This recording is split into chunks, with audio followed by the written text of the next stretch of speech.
का स्वागत है सीएसएन स्टडी में। और आप लोग देख रहे हैं झारखंड बोर्ड की ओर से जो कक्षा 10 के लिए मॉडल प्रश्न पत्र जारी किया गया है, उसका हम लोग सब्जेक्टिव प्रश्नों का, जो सामाजिक विज्ञान के सब्जेक्टिव प्रश्नों का आज हल करने वाले हैं। ठीक है, और आप लोग इसको पूरा लिख लीजिएगा क्योंकि इसी से आपके क्वेश्चन आएंगे। इससे से आपको क्वेश्चन आएंगे, वो सारे के सारे आपको 19 के 19 क्वेश्चन है मॉडल प्रश्न पत्र में दिया हुआ, उस सारे क्वेश्चन को बताएंगे। ठीक है, आपको इसमें से 13 को करना है। ठीक है, परीक्षा में जो है 19 में से आपको 13 का हल करना है। ठीक है, यानी कि 13 क्वेश्चन का जवाब देना है। चलिए स्टार्ट करते हैं, देर ना करते हैं पूरे सभी प्रश्नों का। सबसे पहला हमारा जो सब्जेक्टिव प्रश्नों में अति लघु उत्तर प्रश्न उत्तर है, तो उसमें हमारा क्वेश्चन है कि वियना सम्मेलन की मेजबानी किसने की थी। तो वियना सम्मेलन की मेजबानी जो की थी किसने किया था, तो आप लोग जान लीजिए वियना सम्मेलन कब हुआ था, 1815 ईस्वी में हुआ था। इस सम्मेलन की मेजबानी जो किए थे ड्यूक मेटरनिक ने की थी। किसने किया था, ड्यूक मेटरनिक ने। ठीक है, नेक्स्ट हम लोग आगे बढ़ते हैं कि भारत में प्रथम आधुनिक वस्त्र मिल कब और कहाँ स्थापित की गई थी। तो भारत में जो है सबसे पहले आधुनिक जो ढंग की सूती वस्त्र की पहली मिल स्थापना 1818 ईस्वी में, ठीक है, कोलकाता के समीप फोर्ट ग्लास्टर में की गई थी। आप लोग याद रखिएगा, इसका जो ये आंसर यदि पूछता है तो आपको यही देना है, यहाँ से यहाँ तक आपका आंसर हो जाएगा। लेकिन इसमें थोड़ा सा क्या है, यह असफल था। ठीक है, यह असफल हो गया था जो पहली बार मशीन लगाया गया था, किंतु यह असफल रही। पुनः 1851 में मुंबई में एक मिल स्थापित की गई जो असफल रही। मुंबई में भी 1851 में लगाया गया था, वो भी क्या हो गया था, असफल हो गया था। ठीक है, और उसके बाद 1854 में मुंबई में ही कावासजी डाबर द्वारा खोला गया, जिसमें 1856 में उत्पादन प्रारंभ हुआ था। यानी कि 1854 में जो मुंबई में कावासजी डाबर द्वारा खोला गया था, वही वो आधुनिक जो वो सफल हुआ था। ठीक है, तो इसका आंसर हो जाएगा आपका, लिख लीजिए। ठीक है, आपका परीक्षा में यही से आएंगे क्वेश्चन। खरीफ फसल किसे कहते हैं, तो खरीफ फसल क्या है, वैसे फसल जिन्हें जून जुलाई में बोते हैं और अक्टूबर के आसपास काटते हैं, उसे खरीफ फसल कहते हैं। जैसे, ठीक है, धान हो गया। ठीक, लोकतंत्र की कोई दो चुनौतियों को लिखे, तो लोकतंत्र की दो चुनौतियां लिखने को कहा गया। चुनाव के दौरान धन और बाहुबल का प्रयोग लोकतंत्र की कमियों को दर्शाते हैं। ठीक है, यह कमी हो गया, मतलब चुनौतियां क्या है, एक जो लोग धन दे देते हैं, वोटर को खरीद लेता है, यह भी क्या है, लोकतंत्र की चुनौतियां हैं। ठीक है, नेक्स्ट क्या है कि गरीबी, स्वास्थ्य देखभाल, कम साक्षरता दर और अधिक जनसंख्या, बेरोजगारी भारत के अधिकांश हिस्सों में व्याप्त है, जो राष्ट्रीय प्रगति में बाधा है। यानी कि यह दो जो पॉइंट है आपके लिए बहुत ही क्या है, लोकतंत्र की दो चुनौतियां हैं। ठीक है, इसको लिख लीजिए आप लोग, पूरा का पूरा क्वेश्चन और आंसर दोनों साथ में लिख लीजिए। मोबाइल में नहीं रहने दीजिएगा, स्क्रीनशॉट नहीं लीजिएगा। स्क्रीनशॉट लीजिएगा तो आपका एक स्क्रीनशॉट ही रह जाएगा। ठीक है, इसको पढ़ लीजिएगा कॉपी में उतार के।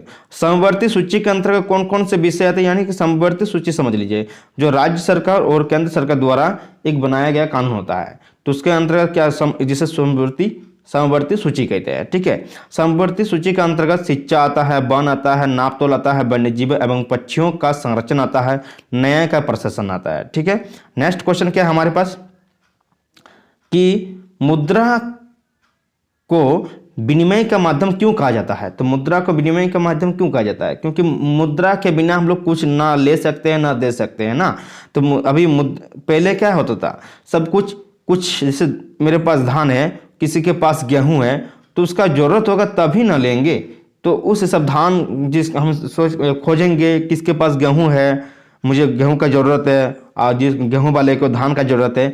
तो उस समय पहले क्या था कि पदार्थों का लेन देन होता था। लेकिन मुद्रा जैसे आ गया तो मुद्रा से हम लोग किसी भी चीज को खरीद सकते हैं। तो ये लिखा हुआ है कि मुद्रा की सहायता से वस्तुओं और सेवाओं का क्रय विक्रय कर सकते हैं, इसीलिए मुद्रा का विनिमय का माध्यम कहा जाता है। ठीक है, नेक्स्ट क्वेश्चन क्या है, विदेशी निवेश से क्या तात्पर्य है। तो जैसे निवेश क्या है, पहले भूमि, भवन, मशीन एवं अन्य उपकरणों की खरीद में व्यय की गई मुद्रा को निवेश कहते हैं। मतलब हम लोग कुछ भी खरीदते हैं जिस पर हम लोग पैसा लगाते हैं, उसे क्या कहते हैं, निवेश कहते हैं। ठीक है, कहते हैं, यहाँ पर करते नहीं कहते होगा। ठीक है, यह निवेश बहुराष्ट्रीय कंपनी द्वारा किए जाने पर विदेशी निवेश कहलाते हैं। यानी कि जो कोई जो इतने सारे निवेशों पर यदि कोई अंतर्राष्ट्रीय ठीक है, या बहुराष्ट्रीय कंपनी इसको यदि खरीदते हैं तो उसको क्या कहते हैं, विदेशी निवेश कहते हैं। ठीक है, नेक्स्ट क्वेश्चन क्या है, असहयोग आंदोलन में भारतीयों द्वारा अपनाए गए विभिन्न तरीकों का उल्लेख करें। तो असहयोग आंदोलन में क्या हुआ था, चलिए जान लेते हैं क्या क्या तरीके अपनाए गए थे। गांधी जी ने असहयोग आंदोलन को योजनाबद्ध तरीके से प्रारंभ करना चाहते थे। उनका विचार था कि सर्वप्रथम सरकार द्वारा दी गई पदवियों को लौटा दिया जाए, जो सरकार द्वारा पद दिया गया था कुछ लोगों को वो लौटा दिया जाए। नेक्स्ट क्या था कि तथा इसके बाद सरकारी नौकरियों तथा विदेशी वस्तुओं का बहिष्कार कर दिया गया जाए। ठीक है, जो विदेशी वस्तुएं हैं उसका हम लोग बहिष्कार करेंगे, सरकारी नौकरी का उसका बहिष्कार करेंगे, विदेश जो अंग्रेजों द्वारा ब्रिटिश द्वारा जो दिया गया था सरकारी नौकरी उसका बहिष्कार करेंगे। असहयोग आंदोलन का यह प्रारंभ था। ठीक है, असहयोग आंदोलन प्रारंभ शहरी मध्यम वर्ग की हिस्सेदारी से प्रारंभ हुआ था। यह किससे, जो मध्यम वर्ग है उनके द्वारा यह प्रारंभ किया था। विद्यार्थियों ने स्कूल कॉलेज छोड़ दिए थे, शिक्षकों ने त्यागपत्र दे दिए थे, वकीलों ने मुकदमे लड़ने बंद कर दिए थे तथा मद्रास के अतिरिक्त प्राय सभी प्रांतों में परिषद चुनावों का बहिष्कार कर दिया गया था। ठीक है, नेक्स्ट है, आप लोगों को समझ में कोई दिक्कत है कि विदेशी वस्तुओं का बहिष्कार किया गया था, शराब की दुकानों की पैकेटिंग की गई थी, तो विदेशी कपड़ों की जलाई गई थी। ठीक है, यहाँ पर विदेशी कपड़ों को भी जलाई गई थी, जो जितने भी विदेशी कपड़े थे उसको भी, मतलब एक असहयोग आंदोलन करने का एक तरीका था। ठीक है, कैसे मतलब भारतीयों ने अपनाया था। नेक्स्ट क्या था, क्या अपनाया था कि व्यापारियों ने विदेशी व्यापार पर पैसा लगाने से इनकार कर दिया था। उसके बाद देश में खादी का प्रचलन उत्पादन बढ़ा था। यह मतलब असहयोग आंदोलन का प्रकोप था। ये ग्रामीण इलाकों में जमींदारों ने नाई धोबी की सुविधाओं से वंचित करने के लिए पंचायतों ने नाई धोबी बंद कर दिए थे, बंद का फैसला किया था। ठीक है, जैसे नाई धोबी होते थे वो लोग मतलब ब्रिटिश का कुछ काम करते थे जिसको बंद कर दिए थे। ठीक है, बंद कर दिया गया था। नेक्स्ट क्वेश्चन क्या है, 9 नंबर, पहले विश्व युद्ध के समय भारत का औद्योगिक उत्पादन क्यों बढ़ा। ठीक है, जब प्रथम विश्व युद्ध हुआ था तब भारत में कारखाने कैसे बढ़े थे, उत्पादन कैसे बढ़ता कारखानों में। पहले विश्व युद्ध के समय भारत का औद्योगिक क्यों बढ़ा, इसके लिए अनेक कारण दिए जाते हैं, जिनमें से प्रमुख निम्नलिखित है। ठीक है, हम लोग निम्नलिखित कारण देखेंगे। पहले जो प्रथम विश्व युद्ध हुआ था, ब्रिटेन ऐसे उलझ गया था कि उसका ध्यान अपने बचाव में लग गया था। वो भारत में अपने माल का निर्यात ना कर सका, जिसके कारण भारत में अपने माल का निर्यात ना कर सका। ये दोबारा लिखा गया है। ठीक है, इसमें चिंता कोई भी नहीं कर सका था, इसको नहीं लिखिएगा। जिसके कारण भारत के उद्योगों को पनपने का सुअवसर प्राप्त किया गया था, मतलब वो अपना माल नहीं बना पाया था, जिसके कारण भारत में जो उद्योग थे वो उनको मौका मिल गया माल को बनाने के लिए। ठीक है, नेक्स्ट क्वेश्चन के मतलब उसी का आंसर है ख नंबर, इंग्लैंड के सब कारखाने निर्यात की विभिन्न चीज़ों को बनाने की बजाय सैनिक सामग्री बनाने में लग गई, इसीलिए भारतीय उद्योगों को रातों रात एक विशाल देशी बाजार मिल गया। जो क्या हुआ था, इंग्लैंड की जो प्रथम विश्व युद्ध के दौरान भारत के कारखानों को मौका मिल गया था कि इंग्लैंड के जितने भी कारखाने थे वो अपने सैनिकों के सामग्री बनाने, सैनिकों के बंदूक पिस्तौल बनाने में उसको व्यस्त हो गए थे, जिसके कारण से जो भारतीय कारखाने थे उसको विशाल बाजार मिल गया। ठीक है, व्यापार करने के लिए। नेक्स्ट है, क्या एक विशाल देशी बाजार मिलने के अतिरिक्त भारतीय उद्योगों को जब सरकारी सामग्री बनाने में लग गई, इसीलिए भारतीय उद्योग को जब सरकार द्वारा अभी अनेक चीज़ों जैसे फौज के लिए वर्दियाँ, बूट आदि बनाने, टेंट आदि बनाने, घोड़ों के लिए अनेक प्रकार के सामान बनाने आदि के उधार मिल गए, तो उन्होंने जान आ गई। ठीक है, मतलब जो जो कारखाने थे उसको इस तरह के बनाने, जैसे फौजियों के लिए बूट बनाने के लिए, टेंट आदि बनाने के लिए, घोड़ों के लिए अनेक प्रकार के सामान बनाने के लिए उनको क्या मिल गया, बनाने के लिए दिया गया विदेशी से। ठीक है, विदेशी वाले उन लोगों से भारत को कारखाने के लिए क्या बोल रहे थे, आप लोग ये हमको बना कर दीजिए, क्योंकि भारत के कारखाने को एक क्या बहुत ही बड़ा मौका मिल गया था, क्योंकि उस समय नहीं उतना मौका मिला था। जैसे जैसे युद्ध आगे बढ़ता गया, भारतीय उद्योगों, ठीक है, उद्योगों भी प्रगति करते रह गया। मतलब भारत के जो जैसे जैसे प्रथम विश्व युद्ध होता गया और गहरा होता गया, तो भारत के उद्योग जो है मांग बढ़ गया। ठीक है, उद्योगों से कारखानों से माल का मतलब क्या बोलेंगे, उससे जो कारखाने के जो पदार्थों का जिस मांग थी वह क्या हो गया, बढ़ गया, पूरा एकदम मांग पूरा बढ़ गया। नेक्स्ट है, पुराने कारखाने के साथ साथ बहुत सारे नए कारखाने खुले, जिससे उद्योगपतियों को ही नहीं वरन मजदूरों और कारीगरों को भी चांदी हो गई। मतलब इसका मतलब हो गया 4 चांद लग गए उन लोगों को। जो पुराने कारखाने थे उसको तो 4 चांद, उसके बाद नया कारखाना भी खुला, उसके मजदूरों को भी लाभ हुआ, कारीगरों को भी लाभ हुआ, क्योंकि इतने सारे एक साथ मतलब क्या बोल रहे हैं बनाने को मिल गया, जिसके कारण से बहुत तेजी से बड़ा मतलब उसका कीमत भी तो होगा ना, कीमत भी होगा। उसके बाद कारखानों को बहुत ही लाभ हुआ, ठीक है। उनके वेतन बढ़ गया जिससे उनकी काया पलट गई, ठीक है। सभी का वेतन बढ़ गया, उसके बाद काया पलट गया। प्रथम विश्व युद्ध ब्रिटिश सरकार को फांसा देखकर भारतीय नेताओं ने स्वदेशी पर अधिक बल देने शुरू कर दिया। जो प्रथम विश्व युद्ध था, ब्रिटिश सरकार को फांसा देखकर क्या किया, स्वदेशी पर बल दिया गया, जोर दिया गया भी ज़्यादा, ठीक है। भारतीय उद्योगों के लिए सोने पर सुहागा वाली बात हो गई। इस प्रकार प्रत्यक्ष एवं अप्रत्यक्ष रूप से प्रथम विश्व युद्ध के दौरान भारतीय उद्योग के लिए वरदान सिद्ध हुआ, ठीक है। प्रथम विश्व युद्ध जब हुआ था तब भारतीय उद्योगों के लिए बहुत ही वरदान साबित हुआ था, ठीक है। नेक्स्ट क्वेश्चन है 10 नंबर कि नवीकरणीय और अनवीकरणीय संसाधनों में क्या अंतर है, ठीक है। आप लोगों को समझने में कोई दिक्कत नहीं है, ये समझने में कोई दिक्कत होगा तो कमेंट बॉक्स में जरूर कमेंट कीजिएगा। तो नवीकरणीय संसाधन किसे कहते हैं, अनवीकरणीय संसाधन के आधार पर हम लोग अंतर करेंगे। तो पहले जान लेते हैं नवीकरणीय संसाधन। आप लोग इसे ऐसे दाढ़ी मतलब क्या बोलेंगे, लाइन खींचकर भी बना सकते हैं, ठीक है। एक इधर नवीकरण लिख दीजिएगा, उसके बाद एक तरफ अनवीकरणीय, ठीक है, अनवीकरणीय इस तरह भी बना सकते हैं, ऐसा नहीं है। तो नवीकरणीय संसाधन नवीकरणीय और अनवीकरणीय संसाधन निम्न प्रकार अंतर है। नवीकरणीय संसाधन वे वस्तुएं जिनका निर्माण तथा प्रयोग पुनः किया जा सकता है, यानी कि जिसका निर्माण हम लोग पुनः कर सकते हैं, जिसका प्रयोग हम लोग पुनः कर सकते हैं, जिन वस्तुओं की पूर्ति दोबारा सरलता से हो सकती है, वे वस्तुएं नवीकरणीय संसाधन कहलाते हैं। जैसे तो नवीकरणीय संसाधन के असीमित होते हैं, ठीक है, असीमित होता है नवीकरणीय संसाधन, इसका कोई सीमित नहीं है। जैसे सौर ऊर्जा, पवन ऊर्जा आदि, ठीक है, ये सब क्या है, नवीकरणीय संसाधन है। नेक्स्ट है अनवीकरणीय संसाधन के वे वस्तु जिनका भंडार सीमित होता है तथा जिनके निर्माण होने की नहीं रहती या निर्माण होने में बहुत अधिक समय लगता है, अनवीकरणीय संसाधन कहलाते हैं। यानी कि जो निर्माण नहीं हो सकता है या निर्माण हो सकता है लेकिन बहुत समय लग सकता है, जैसे कोयला हो गया, पेट्रोलियम हो गया, प्राकृतिक गैसें हो गई, ये सब क्या अनवीकरणीय संसाधन है, जिसको हम लोग एक बार यूज करने के बाद दोबारा नहीं कर सकते हैं। नेक्स्ट क्वेश्चन है ये 10 नंबर का, आप लोग पढ़ लीजिएगा और लिख लीजिए, ठीक है। अच्छी तरह से जितने भी सारे क्वेश्चन को बता रहे हैं, आपको कहीं पर भी नहीं मिलेगा, किसी भी चैनल में इस तरह का आपको समझाते नहीं बताएंगे, सीधा पढ़ के बता देते हैं। दबाव समूह की गतिविधियों लोकतांत्रिक सरकार के कामकाजों में कैसे उपयोग होते हैं, 11 नंबर क्वेश्चन बोल रहा है। तो दबाव समूह की गतिविधियां किस प्रकार से लोकतंत्र सरकार के कामकाजों में उपयोगी होते हैं। दबाव समूह की गतिविधियां लोकतांत्रिक सरकार के कामकाजों में निम्नलिखित प्रकार से उपयोगी होती है। चलिए जानते हैं क्या उपयोगी होता है। तो पहले है कि नंबर 1, आंदोलन के माध्यम से आम जनता सरकारों को अपनी समस्याओं से अवगत करवाती है और कुछ विशेष वर्ग के दबाव में आने से रोकती है, ठीक है। आंदोलन के माध्यम से आम जनता सरकार को अपनी समस्या से अवगत कराती है। जो आम जनता है वो अपनी समस्या को सरकार से अवगत कराती है, वो कुछ विशेष वर्ग के दबाव से आने से रोकती है, ठीक है। ये कुछ जो विशेष वर्ग है उनको वर्ग के दबाव से आने से रोकती है, ठीक है।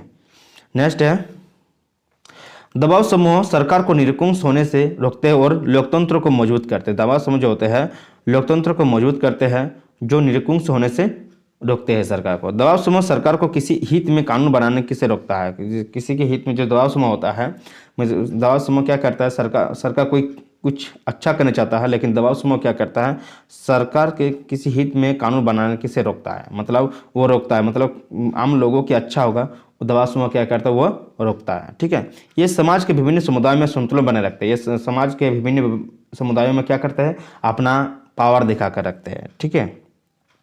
दबाव समूह का इस तरह का सरकार पर दबाव देख कर रखते हैं। श्रीलंका के समाज की जातीय बनावट व्याख्या करें। श्रीलंका का समाज में जातीय बनावट कैसा है, जैसे भारत में भी क्या है, बहुत तरह की जातीय बनावट है, उसी तरह श्रीलंका में भी है। श्रीलंका एक द्वीपीय देश है, ठीक है, द्वीपीय देश है क्योंकि चारों तरफ क्या है, पानी से घिरा हुआ है, ठीक है। भारत के दक्षिणी तट से कुछ किलोमीटर की दूरी पर स्थित है। इसकी आबादी को ही 2 करोड़ लगभग है। कितना, लगभग 2 करोड़ है, अर्थात हरियाणा के बराबर है, ठीक है। हमारे जो राज्य हरियाणा है उसके बराबर है। बेल्जियम की ही भांति यहाँ भी कोई जातीय समूह के लोग रहते हैं, ठीक है। बेल्जियम के भांति भी इसी तरह यहाँ पर भी कोई जाति के लोग रहते हैं। जैसे देश की आबादी के कोई 74% भाग सिंहलिया का है, यानी कि सिंहलिया का एक जाति, सिंहला नाम का एक जाति है, जिसे हम लोग OBC1, OBC2, SC ST, उसके बाद जाति होता है हिंदू, मुस्लिम, सिख, ईसाई। ठीक है, तो यहाँ पर जो है तो 74% क्या है, सिंहलिया है, सिंगलियो है। ठीक है, सिंगलियो है। उसके बाद जबकि कोई 18% लोग तमिल है, तमिल लोग वहाँ पर, जैसे हमारे भी तमिल है, उड़िया है, बंगाली है ना। बाकी भाग अन्य छोटे छोटे जाति समूह जैसे ईसाइयों और मुसलमानों का देश है। ठीक है, देश के उत्तर पूर्वी भागों में तमिल लोग अधिक है, जबकि देश के बाकी हिस्सों में सिंहली लोग बहुसंख्यक में है। ठीक है, सिंहली लोग जो है बहुसंख्या में है न। उसके बाद क्या है, यदि श्रीलंका के लोग चाहते तो वे बेल्जियम की भांति अपने जातीय मसले को कोई उचित हल निकाल सकते थे, परंतु वहाँ बहुसंख्यक समुदाय अर्थात सिंहलियों ने अपने बहुसंख्यकवाद को दूसरे पर थोपने का प्रयत्न किया, जिससे वहाँ गृह युद्ध शुरू हो गया, जो आज तक थमने का नाम ले रहा है। यानी कि वहाँ पर जो क्या हुआ है कि हम साफ साफ बोल रहे हैं कि थोपने मतलब वहाँ पर जो हुआ था सिंहलियों और मतलब आपसी विवाद हो रहा है, वहाँ पर जातिगत भेदभाव हो रहा है, जिसके कारण से अंदर ही अंदर क्या हो रहा है, युद्ध हो रहा है। ठीक है, ऋण की शर्तों पर उल्लेख करें, तो यहाँ पर साफ साफ लिखा है कि ऋण की शर्तों के उल्लेख करें। यदि किसी से ऋण लेंगे तो उसका शर्त क्या है, तो ऋण की शर्तें निम्नलिखित है। हर ऋण समझौते में ब्याज दर निश्चित कर दी जाती है, जिससे कर्जदार जो होता है महाजन को मूलधन के साथ लौटाता है। आप लोग जानते हैं ब्याज कुछ तय किया जाता है कि 100 रुपया लेंगे तो मुझे 10 रुपया देना पड़ेगा, तो उसको जब लौटाएंगे तो 110, और कुछ दिन का भी होता है। ठीक है, दिन में भी उसका होता है कि किस हिसाब से ब्याज दिया जाता है। ऋण देते समय उधारदाता कोई सामान गिरवी रखने के लिए भी मांग कर सकता है, मतलब आप ये सामान दो मुझे तब आपको पैसा देंगे। कर्जदार को ऋण लेते समय बहुत सारे कागजात की जरूरत पड़ती है। जो कर्जदार होते हैं, जो ऋण लेते हैं उसे कर्जदार कहते हैं, वो बहुत सारे कागजों की जरूरत पड़ती है। उसे बैंक में लेने जाएंगे तो बहुत सारे कागज चाहिए, तभी ना आपको लोन देंगे। उधारदाता ऋण देते समय कर्जदार को भुगतान के तरीकों के बारे में बता देते हैं। जो उधारदाता होता है, उधारदाता मतलब जो देते हैं ऋण, उसको उधारदाता कहते हैं। वो भुगतान मतलब जो ऋण जब मिटाएंगे कर्ज, जब उसके तरीके बता देते हैं किस हिसाब से कर्ज मिटाएंगे। ठीक है, विश्व व्यापार संगठन, अब देखिए किन्हीं 3 उद्देश्यों को लिखिए। तो विश्व व्यापार संगठन WTO इसको कहते हैं। तो WTO जो होता है, इसके विश्व व्यापार संगठन के क्या उद्देश्य है, 3 उद्देश्य बोला है, लेकिन पहला उद्देश्य जीवन स्तर में वृद्धि करना होता है। 2 नंबर पूर्ण रोजगार एवं प्रभावपूर्ण मांग में विदेशस्तरीय ठोस वृद्धि करना होता है। वस्तुओं के उत्पादन व्यापार का प्रसार करना होता है। आप लोग 3 को बोला है, लेकिन जितना कर सकते हम 6 को बना दिए हैं। ठीक है, आप लोग के लिए, आप लोग इससे 3 को उठा लेना है। ठीक है, कि सेवाओं के उत्पादन एवं व्यापार का प्रसार करना होता है। विश्व के संसाधनों को अनुकूलतमक उपयोग करना होता है। आवरित विकास के अवधारणाओं को स्वीकार करने का होता है। नेक्स्ट क्या है, 7 भी है कि पर्यावरण का संरक्षण में उसकी सुरक्षा करना होता है। ठीक है, इसमें से आप लोग कुछ भी लिख सकते हैं। 7 गोल बता दिए हैं, इसमें से 3 को आप लोग उठा लीजिएगा। ठीक है, यहाँ पर 3 प्रश्न। दीर्घ उत्तरीय प्रश्न उत्तर में आते हैं हम लोग 15 नंबर, थोड़ा सा बड़ा है। ठीक है, लंबा चौड़ा है एकदम, समझिएगा ठीक से कि 18वीं सदी के यूरोप में कुछ लोगों को ऐसा क्यों लगता था, जो 18वीं सदी के यूरोप थे उसमें कुछ लोगों को ऐसा क्यों लगता है कि मुद्रण संस्कृति निरंकुशवाद का अंत और ज्ञानोदय होगा। तो चलिए जानते हैं कि 18वीं सदी के यूरोप में यह विश्वास बन गया था कि किताबों के द्वारा प्रगति और ज्ञानोदय होता है। ठीक है, किताबों के द्वारा प्रगति होती है और ज्ञानोदय होता है। बहुत सारे लोगों को यह मानना था कि किताबें दुनिया बदल सकती है। सही में किताब क्या दुनिया बदल सकती है, पहले के ज़माने के लोग कहते थे कि मतलब 18वीं सदी के लोग यूरोप के। ठीक है, मुद्रा निरंकुशवाद और आतंकी राजसत्ता में समाज को मुक्ति दिलाकर ऐसा दौर लाएंगे जब विवेक और बुद्धि का राज होगा। जब विवेक और बुद्धि का होगा तब मतलब जो आतंकी होते हैं राजसत्ता में, समाज में, उसको मिटा देंगे। ठीक है, बुद्धि का, विवेक और बुद्धि का राज होगा। नेक्स्ट क्या है, 18वीं सदी में फ्रांस के एक उपन्यासकार लुई सेबेस्तियन मर्सिये ने घोषणा की कि छापाखाना प्रगति का सबसे बड़ा ताकतवर औजार है। ठीक है, लुई सेबेस्तियन मर्सिये ने क्या कहा था? छापाखाना जो है एक सबसे बड़ा ताकतवर औजार है। ठीक है, जहाँ पर छपाई का काम होता है। इससे बन रही जनमत की आधी भी निरंकुशवाद उड़ जाएगी। मर्सिये के उपन्यास में नायक अक्सर किताबें पढ़ने में बदल जाते हैं। वे किताबों की दुनिया में जीते हैं और इसी क्रम में ज्ञान प्राप्त कर लेते हैं। ठीक है, जो मर्सिये के उपन्यास में नायकों को अक्सर किताब पढ़ने में बदल जाते हैं। वे किताब की दुनिया में क्या हो जाते हैं? खो जाते हैं और ज्ञान प्राप्त करते हैं। ज्ञानोदय को लाने और निरंकुशवाद के आधार को नष्ट करने में छापेखाने की भूमिका के बारे में आश्वस्त मर्सिये ने कहा है कि निरंकुशवाद शासक सावधान और हो जाएं, क्योंकि अब उनके कांपने का वक्त आ गया है। आभासी लेखक के कलम के जोर के आगे तुम हिल उठोगे। यानी कि वो बोल रहा है क्या? आभासी लेखक के कलम के जोर के आगे तुम हिल उठोगे निरंकुशवाद के आधार पर नष्ट हो करने में छापेखाने की। ठीक है, यह 18वीं सदी के जो यूरोप के लोग हैं ऐसा मानते थे। किताब को लेकर किस तरह मानते थे, उपन्यास को लेकर आप लोग समझे। ठीक है, इसको लिख लीजिएगा और पढ़ लीजिएगा और आप लोग का बहुत ही ज़्यादा नंबर आएगा इससे। ठीक है, इससे क्वेश्चन आएंगे जरूर। लोकतंत्र किन परिस्थितियों में सामाजिक विविधताओं को संभालता है और उनके बीच समझौते से बैठाता है? तो लोकतंत्र जो है उत्तर लोकतांत्रिक व्यवस्था अनेक तरह के सामाजिक विभाजनों को संभालती है। ठीक है, इससे इन टकरावों के विस्फोटक या समाज या हिंसक रूप लेने का अंदेशा कम हो जाता है। ठीक है, कोई भी समाज अपने विभिन्न समूहों के बीच टकरावों को स्थायी तौर पर खत्म नहीं कर सकता है ना। इनके बीच बातचीत से समझौते से बिठाने का तरीका विकसित कर सकते हैं। सामाजिक अंतर विभाजनों और टकराव को संभालना निश्चित रूप से लोकतांत्रिक व्यवस्था का एक बड़ा गुण है। सही बोल रहा है। इसीलिए लोकतांत्रिक व्यवस्थाओं को 2 शर्तों को पूरा करना होता है। ठीक है, बहुत लंबा चौड़ा बन रहा है वीडियो, इसलिए थोड़ा थोड़ा सा पढ़ के पार कर रहे हैं। लास्ट है, आप लोग पढ़ लीजिए, समझ में आ जाएंगे। लोकतंत्र मतलब जानते हैं, जो क्या जानते हैं आप लोग? जानते हैं ना, जो अपना वोट देते हैं और कुछ सरकार को चुनते हैं और वही सरकार हमारे ऊपर क्या करते हैं? राज करते हैं ना। लोगों द्वारा बनाए जाने वाले सरकार को, उसके बाद खुद के मतलब लोकतंत्र हो गया। लोगों द्वारा बनाए गए कानून को क्या कहते हैं? और उसके ऊपर खुद के ऊपर आजमाना क्या हो गया? लोकतंत्र हो गया। यानी वोट देकर हम लोग सरकार को चुनते हैं, उसके बाद वो कानून बनाता है, कानून बनाने के बाद हम ही पर शासन करता है, उसको क्या करते हैं? लोकतंत्र कहते हैं। हमारा देश कैसा है? लोकतंत्र देश है। उसके बाद क्या है कि लोकतंत्र का अर्थ बहुमत की राय से शासन करना नहीं, बहुमत को सदा ही अल्पमत का ध्यान रखना होता है। इसके साथ काम करने की जरूरत होती है, तभी सरकार जन सामान्य की इच्छा का प्रतिनिधित्व कर पाती है। बहुमत और अल्पमत की राय कोई स्थायी चीज नहीं होती है। ठीक है, ठीक ही बोल रहा है। बहुमत के शासन का अर्थ हो गया कि धर्म, नस्ल अथवा भाषीय आधार के बहुसंख्यक समूह का शासन नहीं होता। बहुमत के शासन का मतलब होता है कि हर फैसले या चुनाव में अलग अलग लोग और समूह बहुमत का निर्माण कर सकते हैं। लोकतंत्र तभी तक लोकतंत्र रहता है जब तक प्रत्येक नागरिक किसी न किसी अवसर पर बहुमत का हिस्सा बनने का मौका मिलते हैं। ठीक है, प्रत्येक नागरिक को क्या है? किसी न किसी अवसर पर बहुमत का हिस्सा बनने का मौका आता है, तभी हम लोग लोकतंत्र, तभी तक क्या होता है? लोकतंत्र रहता है। नेक्स्ट है क्या? एक अर्थव्यवस्था मुद्रा की भूमिका क्या है? यदि देखिए, अर्थव्यवस्था मुद्रा की बहुत ही भूमिका। हम लोग कुछ भी खरीदते हैं तो किससे?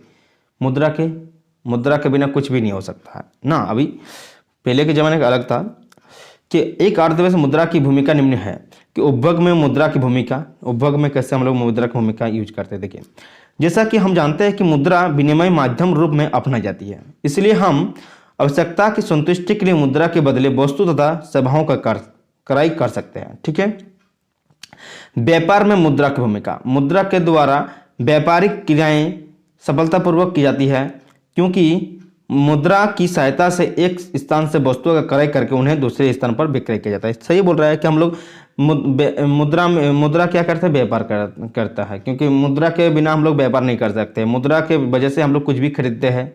वही आ गया कि हम लोग मुद्रा के द्वारा हम लोग क्या कुछ सामान को खरीदते हैं, उसके बाद और विक्रय करते हैं ना। नेक्स्ट है क्या? बजट निर्माण में भूमिका।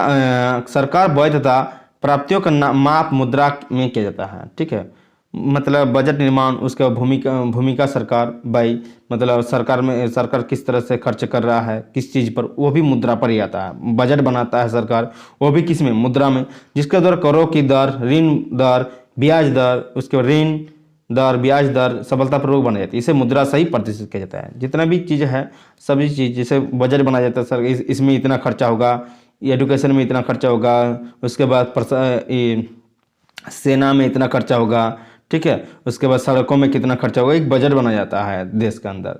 तो कहाँ पर कितना पैसा खर्चा करना है, तो वह किसके द्वारा होता है, मुद्रा के द्वारा, यानी कि पैसे के द्वारा ही होता है। राष्ट्रीय आय के मापन मुद्रा की भूमिका है। देश की राष्ट्रीय आय की गणना मुद्रा में की जाती है। देश की राष्ट्रीय आय की मुद्रा में की जाती है गणना। जो देश के निवासियों के जीवन स्तर है उसको भी मुद्रा में किया जाता है। मुद्रा का बिना राष्ट्रीय आय की गणना कठिन है, ठीक है। मुद्रा के द्वारा ही किसी व्यक्ति के आय को पता किया जाता है, कितना कमाता है कितना नहीं। जल दुर्बलता क्या है, अब नेक्स्ट क्वेश्चन है 18 नंबर। जल दुर्बलता क्या है, जल संरक्षण से कैसे किया जा सकता है, हम लोग जल को कैसे हम लोग संरक्षण बचा सकते हैं, यानी कि संरक्षण कर सकते हैं। तो पहले जान लेते हैं जल दुर्बलता क्या है। किसी क्षेत्र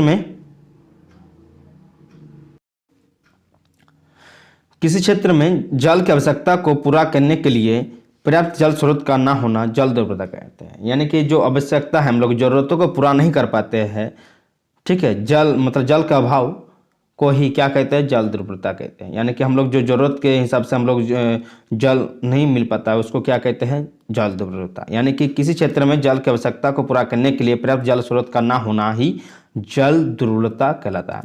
तो जल दुर्बलता के प्रमुख कारण क्या है, तो एक हो गया वर्षा, जल दुर्बलता के प्रमुख कारण वर्षा की कमी, पानी की बर्बादी, अधिक सिंचाई, जल प्रदूषण और लोगों का उच्च जीवन स्तर। यानी कि लोग एक दिन नहाने जाते हैं, एक बाल्टी की जगह क्या करते हैं 5 बाल्टी से नहाते हैं, तो क्या होगा, उच्च जीवन स्तर हो गया ना, जिसके कारण भी क्या हो रहा है, पानी की बर्बादी हो रहा है।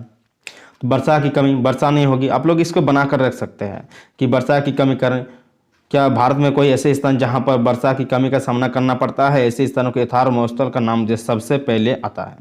थार महोत्सव के जैसे ही भारत में और भी कोई ऐसे स्थान हैं जहां वर्षा की कमी के कारण वनस्पतियों का अभाव, फसलों का कम उत्पादन आदि कोई तरह की समस्याएं देखी जाती है। मतलब वर्षा की कमी के कारण क्या होता है, जल के अभाव के कारण फसलों की कमी होती है, फसलों का उत्पादन कम होता है। जैसे थार महोत्सव कह देंगे, थार महोत्सव मतलब वहाँ पानी नहीं होती है, यानी कि वर्षा की कमी के कारण भी जल की क्या है, जल दुर्बलता है ना। पानी की बर्बादी के कारण, जो पानी बर्बाद अभी बोले कि नहाने के लिए जाते हैं उसके बाद घुस जाते हैं, पूरा बर्बाद करते हैं, उसके बाद नल को खुले छोड़ देते हैं। यहाँ पर लिखा हुआ जैसे कि कोई ऐसे मानवीय कारक जिनसे पानी की बर्बादी होती है, घरेलू कार्यकलापों में अधिक पानी की खपत करना, नल खुले छोड़ देना, पाइपलाइन का फूटा होना, बरसात वाले फल सब्जियों को अन्य मौसम में भी उपजाना आदि क्रियाकलाप से पानी की बर्बादी होती है, ठीक है। बरसात वाले मौसम के जो होती है उन सब्जियों को हम लोग अभी उगाएंगे तो पानी तो ज़्यादा लगेगा, जिसके कारण भी पानी की बर्बादी होती है, यानी कि जल दुर्बलता होता है। अधिक सिंचाईकरण, पानी की सिंचाई के मतलब पानी कम चाहिए लेकिन लो पानी दे पानी पूरा एकदम दे रहे हैं, सिंचाई कर रहे हैं, पूरा सिंचाई कर दिए, पानी लबालब भर दिए, जो उतना पानी भी नहीं चाहिए, जैसे पूरा जो पाइप वाला जो जड़ में ही पानी गिरता वो वाला सही है, क्योंकि उतना तो हम लोग के पास मतलब गरीब किसानों के पास उतना नहीं है, ठीक है। नहीं हम लोग भी क्या करते हैं, हम लोग भी नहीं लगा सकते पाइप वाला, बहुत ही महंगा पड़ता है पानी ना। तो यहाँ पर क्या है, बढ़ती जनसंख्या के कारण फसलों की मांग भी बढ़ रही गई है, जिससे अधिक फसल उत्पादन करना पड़ रहा है। इसी कारण अधिक सिंचाई की आवश्यकता पड़ गई है। इससे भूमजल की अधिक उपयोग हो रहा है, जो जल दुर्बलता का प्रमुख कारण है कि भूमजल मिट्टी के अंदर जो जल है वो भी खत्म हो रहा है। बहुत अधिक सिंचाई कर रहे हैं, उससे निकाल कर कुएँ से, झारखंड में तो अधिकतर कुएँ से भी सिंचाई होती है, ठीक है। नेक्स्ट है जल प्रदूषण। जल प्रदूषण के कारण जल तो है लेकिन प्रदूषण है, उसको पी नहीं सकते हैं, ना ही उसका दूसरा यूज कर सकते हैं। उद्योगों से निकले कचरे के सीधे नली नदी में छोड़ दिया जाता है, जिससे नदी एवं जल क्षेत्र प्रदूषित हो जाता है। इसके अलावा कोई मृत जानवर को नदी नालों में छोड़ दिया जाता है, जिससे नदी जल प्रदूषित होता है। जल प्रदूषण के कारण भी जल दुर्बलता है जल, लेकिन वह उसका कोई उपयोग नहीं है, इसलिए जल दुर्बलता है। लोगों का उच्च जीवन स्तर, उच्च सोसाइटी या परिवार लोगों के द्वारा जल का दुरुपयोग किया जाता है। स्विमिंग पूल, गाड़ियों एवं घरों के बार बार धोना आदि क्रियाकलापों से जल का दुरुपयोग होता है। यही हो गया, ये उच्च सोसाइटी हो गया, उच्च जीवन स्तर, उच्च सोसाइटी के लोग हो गए, अब गाड़ी को बार बार धो रहे हैं, पूरा पानी मार रहे हैं, खुद का अपने नहला रहे हैं बार बार, तो अभी क्या उच्च जीवन स्तर हो गया। नेक्स्ट है और लास्ट है, बहुत ही मज़ेदार है, ठीक है। हम लोग का झारखंड से 2 क्वेश्चन है यहाँ पर, ठीक है। देखिए क्वेश्चन क्या है कि मानचित्र में प्रदर्शित खनिज उत्पादक केंद्र एवं पतन के नाम का मिलान करें। हजारीबाग, अजमेर, लोहायस्क क्षेत्र, विशाखापट्टनम और मंगलुरु, ठीक है। इसमें से हम लोग को बताना है कहाँ पर 5 गो, 1 2 3 5 को क्वेश्चन है, ठीक है। यह है भारत का मैप, ठीक है। क्या है? यह है भारत का मैप। यहाँ पर पॉइंट देखिए, है भारत का मैप ये ना, भारत का मैप है, हम लोग भारत के हैं, हमें गर्व है कि यहाँ पर क्या है 1 नंबर में, और हम झारखंड से और भी गर्व है।